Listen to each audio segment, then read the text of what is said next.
Teknis India. Di video kali ini kami akan menjelaskan sejarah vokal tradisi India, Arti vokal tradisi dan teknik vokal tradisi India. makna vokal tradisi India, Fungsi vokal tradisi India. Jenis alat musik India. Berat dasar tari tradisional India. Pakaian tradisi India. rumah adat India. Sukya.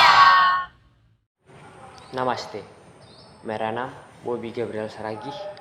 Saya akan menjelaskan sejarah vokal tradisi India. India memiliki salah satu tradisi dan warisan musik tertua di dunia.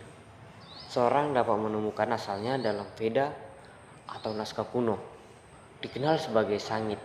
Di India, musik bangsa memiliki gaya yang unik dan bervariasi dibandingkan dengan bentuk musik lain di dunia. Sangit adalah kombinasi dari tiga bentuk seni, yaitu musik vokal atau gayana, instrumental atau vadana, dan tari atau nritya. Ini sekali lagi didasarkan pada dua aspek penting, yaitu ta'al atau irama, ra'at atau melodi. Ketika musik India baru saja beranjak dewasa, musiknya bersifat kebaktian atau dibatasi hanya untuk kuil dan digunakan untuk tujuan ritualistik. Veda memiliki 7 nada raga karapriya dalam urutan menurun. Raga paling awal diperkirakan adalah Samaraga. Teori dan risalah mulai ditulis bagaimana suara primitif Om memunculkan berbagai nada. Pengaruh Persia. Sufisme, pengaruh Sufi dalam bentuk Hindutani selama periode abad pertengahan, menyatu dengan ide-ide dari musik Persia, terutama melalui pengaruh komposer Sufi seperti Amir Khusru dan Tansen. Namun Amir Khusru memiliki keliru disebut sebagai penemu sitar dan tabla dan berbagai bentuk musik yang tidak dikembangkan sampai berabad-abad setelah kematiannya. Musik India terpecah setelah abad ke-14. Musik Hindustan tampaknya telah banyak dipengaruhi oleh musik Persia dan Arab. Ini menekankan pada struktur musik dan kemungkinan improvisasi dalamnya. Arsitektur utama dari sistem musik Hindustan yang ada adalah Pandit V.N. Vadkhande yang bertanggung jawab atas klarifikasi ragas dalam 10 itu. Musik Hindustan memiliki sejumlah hiasan ornamen atau gamaks seperti min, kana, murki, dan lain-lain yang meningkatkan daya tarik estetiknya. Tabla memainkan peran yang sangat penting dalam menjaga ritme selama konser Hindustan. Ada sejumlah tals seperti ektal, japtal, datrata, tintal, dan sebagainya. Namaste, मेरा name Koni Graciela Situmorang. Saya akan menjelaskan mengenai vokal tradisi India. Seperti yang diketahui, vokal tradisi India memiliki 2 elemen dasar, yaitu rak dan tala. Rak disebut juga sebagai raga, yang dimana rak itu berasal dari tangga nada. Terdapat juga beberapa contoh-contoh rak yang ada di India. Yang pertama adalah tumri. Tumri merupakan variasi melodi pada kata-kata dengan infleksi suara yang halus untuk mengekspresikan suasana genit dan menggoda. Yang kedua, ada tapa. Tapa merupakan variasi melodi lagu yang dimana lebih mengekspresikan cinta dan bisa juga perpisahan yang menceritakan tentang suasana hati. Yang ketiga, ada rakmala. Rakmala disebut juga sebagai variasi melodi lagu yang hanya sesekali dinyanyikan untuk sesuatu yang berbeda dari suasana biasanya. Nah, selanjutnya saya akan menjelaskan mengenai teknik vokal India. Yang pertama, aroh dan afro. Yang dimana aroh dan afro itu perlu di dalam vokal tradisi rak. Yang diketahui aroh dan afro sangat mempengaruhi bagaimana susunan frasa musik di dalam raga. Jika sebuah nada dilompati dalam tangga nada menaik, dalam tangga nada frasa musik dalam raga itu akan mencerminkan nada itu sendiri. Nah, kira-kira begitulah yang bisa saya jelaskan di dalam teknik vokal serta vokal tradisi India. Terima kasih. Namaste, मेरा name Franz Sinaga. Di sini saya akan menjelaskan makna vokal tradisi India. Dalam pengertian barat, rag berarti a work of art in which the tune, the song, the picture, the color, the season, the horn, and the virtues are so blend together as to produce a composite production to which the words can furnish no parallel. Setiap lagu memiliki rag yang berbeda dan masing-masing mendefinisikan mood dari lagu tersebut. Kadang dalam sebuah lagu terdapat beberapa jenis rag. Rag memiliki 3 not dasar yang paling penting, yaitu graha not pertamanya, nyasa atau not terakhir, dan amsa adalah not berdominan dalam rag itu sendiri. Selain itu, lirik tidak begitu penting dalam rag, karena rag menentukan mood yang dihasilkan. Ini adalah lagu yang mengekspresikan iman dan merupakan ciri lagu daerah. Salah satu bentuk ini yaitu bhajan dalam ungkapan keyakinan atau bakti. Lalu sarana untuk bersatu dengan Tuhan. Namaste, मेरा नाम Yeni Hen. Nah, di sini saya akan menjelaskan tentang fungsi vokal tradisi. Nah, fungsi musik tradisional dibagi menjadi 5 bagian, yaitu yang pertama sebagai sarana upacara adat budaya atau ritual. Musik tradisional berkaitan erat dengan upacara ritual kebudayaan, seperti kematian, kelahiran, perkawinan, hingga upacara keagamaan dan kenegaraan. Kemudian yang kedua, sebagai sarana hiburan. Musik merupakan salah satu cara masyarakat untuk menghilangkan kejenuhan dan sarana rekreasi hingga ajang pertemuan dengan warga lainnya. Kemudian yang ketiga, sebagai pengiring tarian. Musik tradisional yang dibuat juga menjadi elemen penting untuk mengiringi tarian-tarian khas daerah. Antara musik dan tarian pengiringnya mampu memiliki keselarasan yang khas. Kesesuaian iringan musik akan menjadikan tampilan tarian lebih hidup. Kemudian yang keempat, sebagai sarana komunikasi. Nah, secara umum, berbagai macam alat dan pola bunyi yang dimaksudkan untuk menyebarkan pemberitahuan akan adanya suatu peristiwa seperti kematian dan pencurian. Kemudian suatu keadaan seperti darurat dan siaga, suatu penanda waktu seperti waktu ibadah, dan suatu kegiatan bersama contohnya gotong royong. Kemudian yang terakhir, yang kelima, sebagai sarana pengungkapan diri. Bagi para seniman maupun orang biasa, menciptakan dan memainkan musik merupakan salah satu sarana untuk berekspresi atau mengungkapkan diri.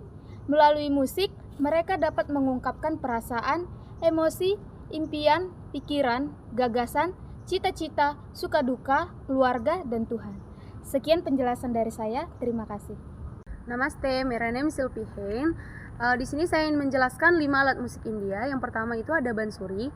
Di India, suli yang dikenal dengan nama bansuri menjadi alat yang hampir mendominasi komposisi musik tradisional India.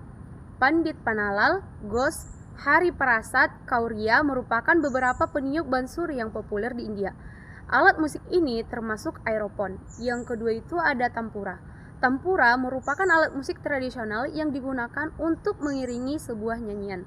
Fungsinya sebagai alat musik pengiring membuat para pemainnya harus teliti dan konsentrasi. Karena suara tampura sangat unik, maka sentuhan dan petikannya pun harus dijaga. Alat musik ini termasuk kordopon. Yang ketiga itu ada tabla. Nah, alat musik tradisional India yang satu ini sangat populer bahkan di dunia. Banyak musisi yang memasukkan bunyinya tabla ini dalam album-album mereka. Sebut saja The Beatles untuk lagu Inner Light. Dalam single album Lady Madonna, alat tradisional yang memiliki bentuk seperti gendang, Sunda atau Jawa, memiliki bunyi yang unik sehingga mampu mengajak para pendengarnya untuk menari terlebih dipadukan bersama. Suara tampura dan sitar, salah satu musisi tabla India yang menduniai adalah Zakir Hussain dan Anushka Shankar. Alat musik ini termasuk membranophone. Yang keempat ada sarangi. Alat musik ini yang satu ini dimainkan dengan cara digesek dengan menggunakan piul layaknya biola dan cello. Sarangi merupakan alat musik yang identik dengan musik rakyat Rajasthani, memiliki 3 senar melodi dan 35 senar simpatasis. Salah satu maestro Surangi adalah Ustadz Sultan Khan, Ikram Khan, dan Ram Narayan. Alat musik ini digunakan dalam musik klasik Hindustan serta musik Pakistan. Alat musik ini termasuk kordopon. Nah, yang terakhir nih, sarod. Sarod berasal dari bahasa Persia yang artinya melodi atau suara yang indah. Keberadaannya sangat penting dalam khazanah musik Hindustan atau India. Cara memainkan sarod hampir sama dengan tampura dan sitar dipetik. Salah satu maestro sarod yang populer adalah Amjad Ali Khan dan keluarganya. Alat musik gesek yang banyak digunakan terutama dalam musik Hindustan di benua India. Alat musik ini termasuk kordopon. Sekian dari saya, terima kasih. Namaste, मेरा नाम John Hain. Di sini saya akan melanjutkan penjelasan tentang alat musik etnis India. Yang pertama ialah Merenangam.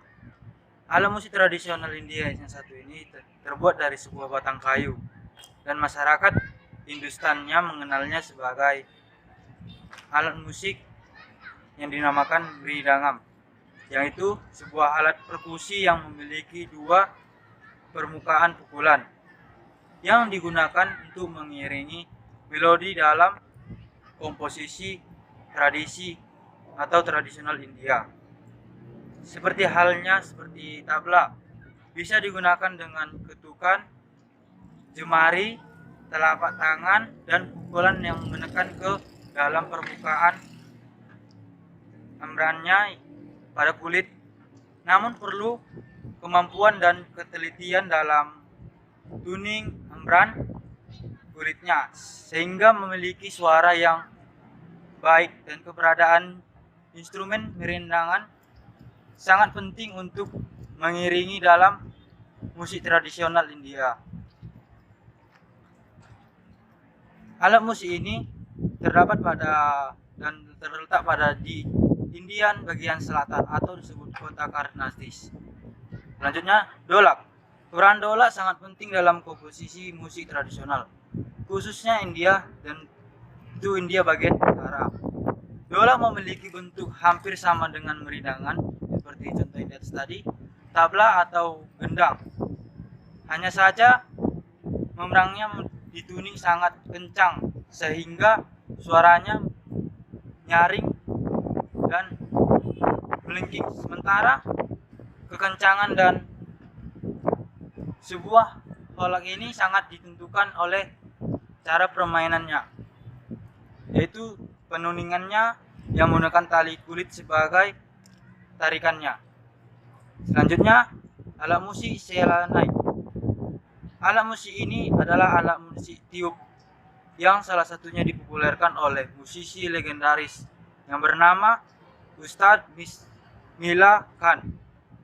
Senai memiliki bentuk perpaduan antara seruling dengan trompet, namun terbuat dari kayu pilihan.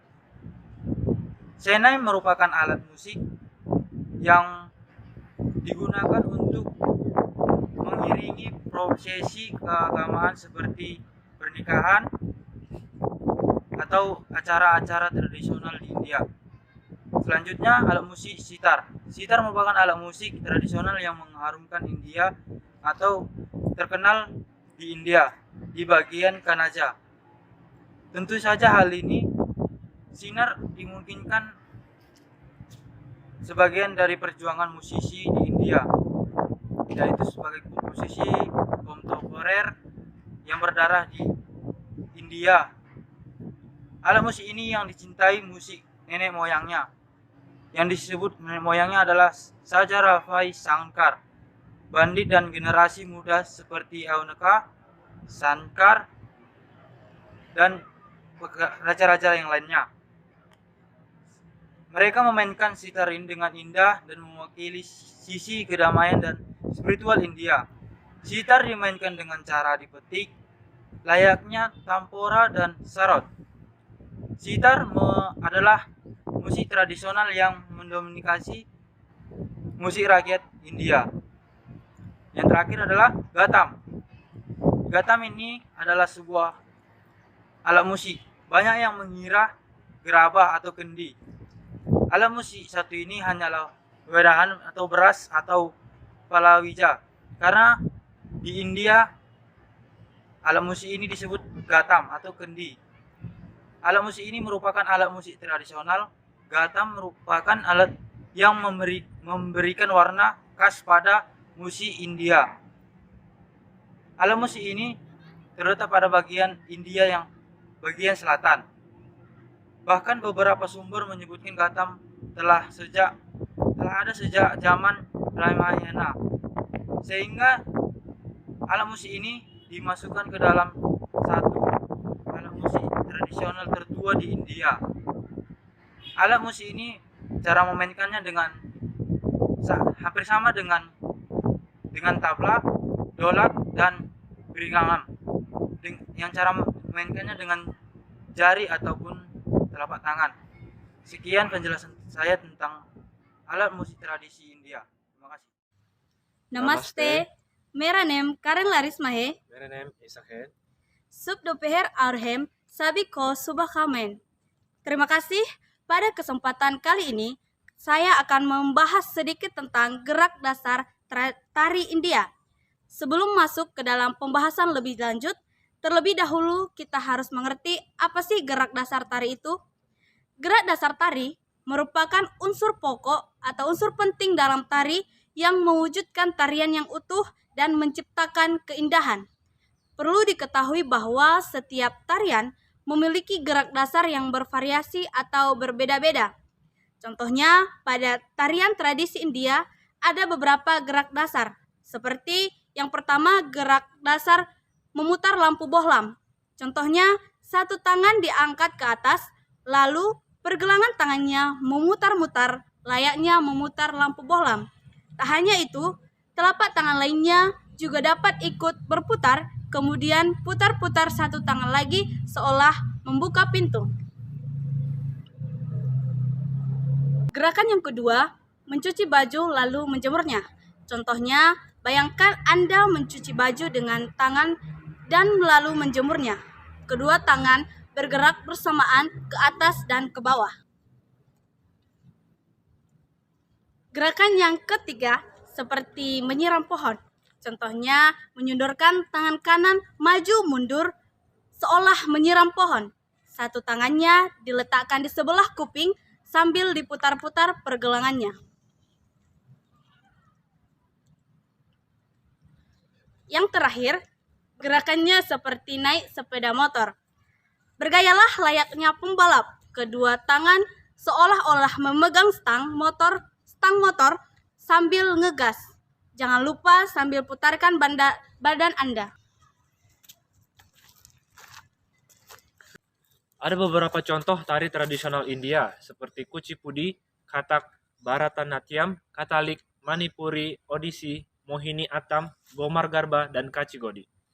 Demikianlah sedikit dari kami pembahasan mengenai gerak dasar tari tradisional India dan semoga bermanfaat.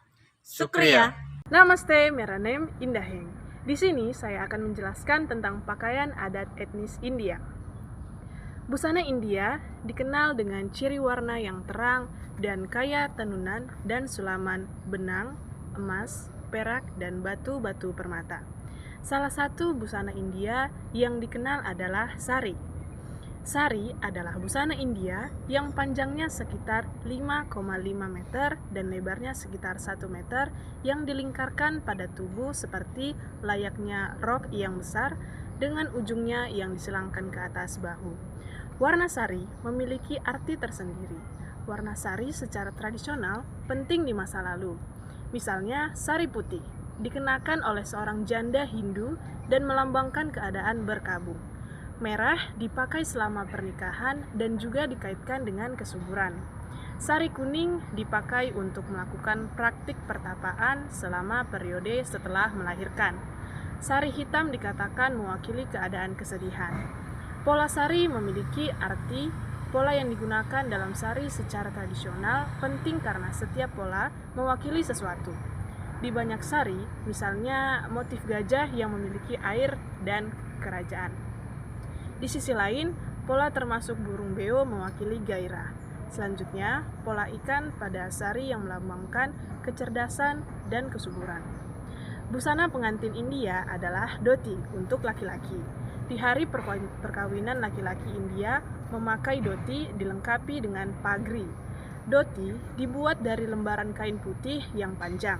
Kain tersebut dililitkan di bagian pinggang dan didinginkan pada celah paha dan kemudian disangkutkan pada bahu.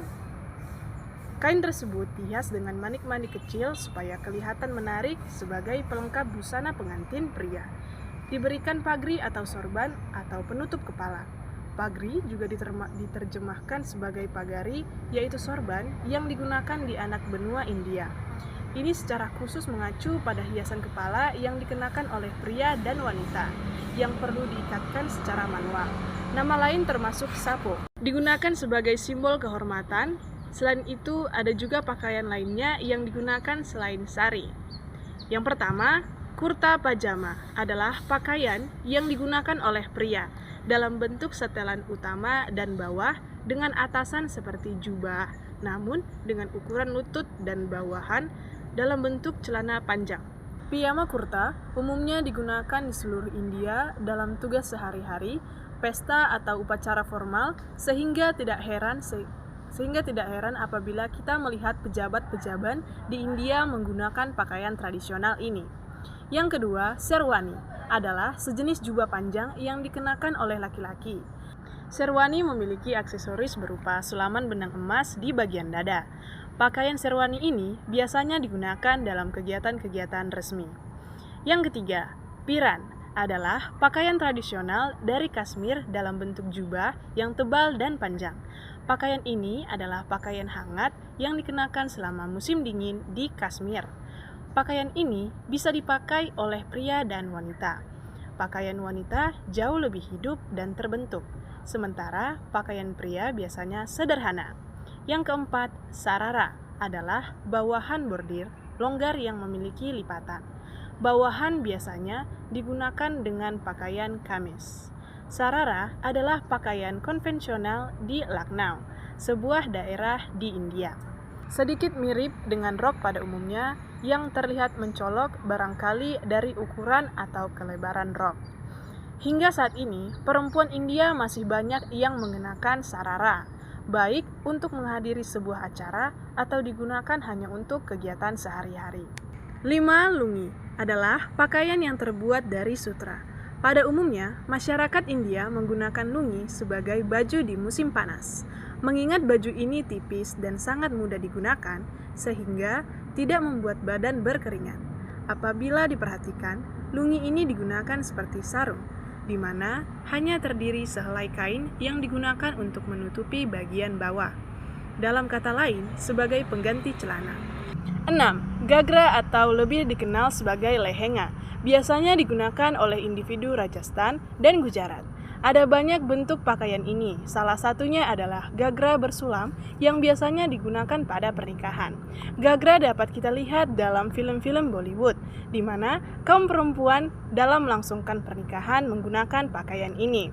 Pakaian tradisional India satu ini memiliki warna yang beragam, dan kebanyakan darinya memiliki warna cerah seperti biru, kuning, merah, dan lain sebagainya. Busana pengantin perempuan dan perlengkapannya adalah sebagai berikut. Yang pertama, sindur atau tanda merah di belahan rambut. Penggunaannya dikhususkan untuk wanita India yang sudah menikah. Tanda sindur ini memiliki makna yang mendalam bagi masyarakat India, yaitu bermakna kesetiaan dan bakti seorang istri kepada suaminya. Tapi, jika status wanita itu adalah janda akibat perceraian atau ditinggal mati suami, maka simbol sindur itu harus dihapus, dan yang akan menghapusnya yaitu mertua si wanita atau saudari iparnya. Yang kedua, bindi, tanda merah pada bagian dahi bawah, biasanya digunakan oleh wanita India yang belum menikah sebagai simbol kecerdasan, menambah kecantikan dan perlindungan dari hal buruk. Yang ketiga, maang tika. Aksesoris tersebut dikenakan dan digantungkan di tengah kening. Bentuknya itu bundar serta mirip liontin, serta detailnya terlihat indah dan rumit. Umumnya di bawah perhiasan tersebut ada titik bidai pada kening wanita dan umumnya digunakan oleh wanita Hindu. Dengan adanya aksesoris yang khas ini tentunya akan membuat tampilan menjadi lebih indah lagi. Yang keempat, mata pati. jenis perhiasan pada bagian kepala yang mana biasanya digunakan untuk menutupi bagian dari perbatasan antara rambut dan juga kening. Yang kelima, jumka, salah satu perhiasan yang diletakkan pada bagian kepala dan sering digunakan oleh wanita India, di mana mereka sering memasangkannya di bagian kiri rambut dengan bentuk yang hampir mirip dengan layang-layang atau hampir mirip dengan segitiga. Biasanya perhiasan ini paling banyak digunakan oleh wanita Muslim India. Yang keenam, bangles, aksesori ini jenis gelang. Akan tetapi biasanya bangles ini digunakan dalam jumlah yang tidak sedikit. Umumnya, mereka menggunakan gelangnya mulai dari 5 sampai 15 gelang. Selain itu, materialnya dibuat dari kayu, emas, kaca, perak maupun plastik. Di sisi lain, juga bangles tersebut diberi warna yang solid, serta telah dihiasi dengan ukiran maupun batu permata. Selain itu, pemakaiannya kerap kali dipadukan dengan busana khas India seperti gaun sari.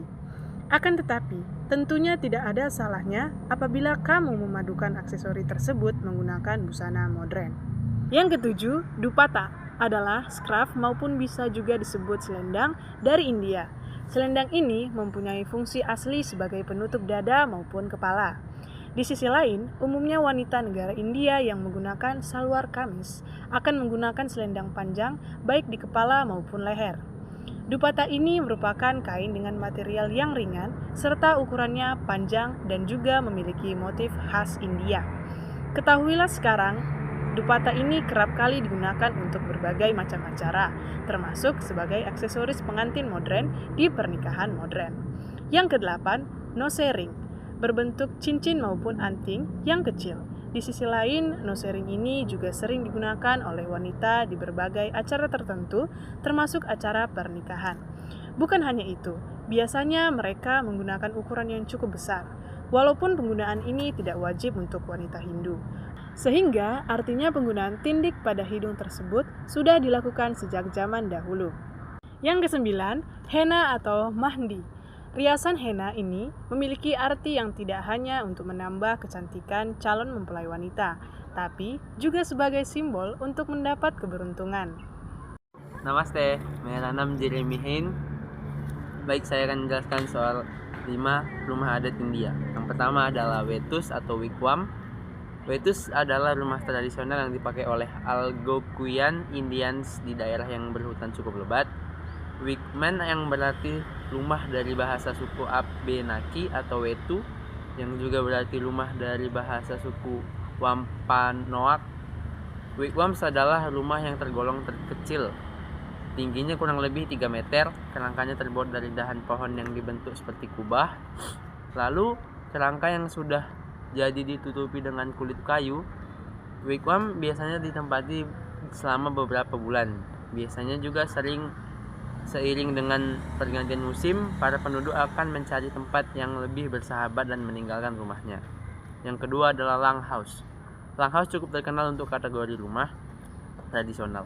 Langhouse umumnya berbentuk seperti wigwam, dengan ukuran yang lebih jumbo. Longhouse ditempati oleh suku Iroquois dan beberapa suku terdekatnya. Ukuran longhouse bisa mencapai 100 meter. Dengan tinggi bisa mencapai 10 meter. Karena ukurannya yang besar dan pembuatannya yang sulit, serta karakteristik masyarakat yang bercocok tanam, suku Iroquois tidak akan berpindah setelah mereka membuat longhouse. Sebuah longhouse mampu menampung sampai 60 orang sekaligus. Yang ketiga adalah tepe. Tepe adalah rumah yang paling populer dari suku Indian. Rumah tenda yang berbentuk kerucut ini biasa dipakai oleh Indian di dataran Great Plains. Satu buah tepe biasanya untuk satu buah keluarga. Karena suku yang bersifat nomaden dan jumlah pohon yang tidak terlalu banyak, membuat tepe mudah untuk dibongkar pasang dan dibawa kemana-mana. Yang ketiga adalah grass house. Seperti namanya, rumah ini terbuat dari serumputan yang menutupi kerangka kayu. Rumah ini dipakai untuk suku Kados. Material rumput dipakai karena wilayah sebagian selatan yang iklimnya tidak terlalu dingin. Yang kelima adalah wattle and daub house atau biasa disebut ASI.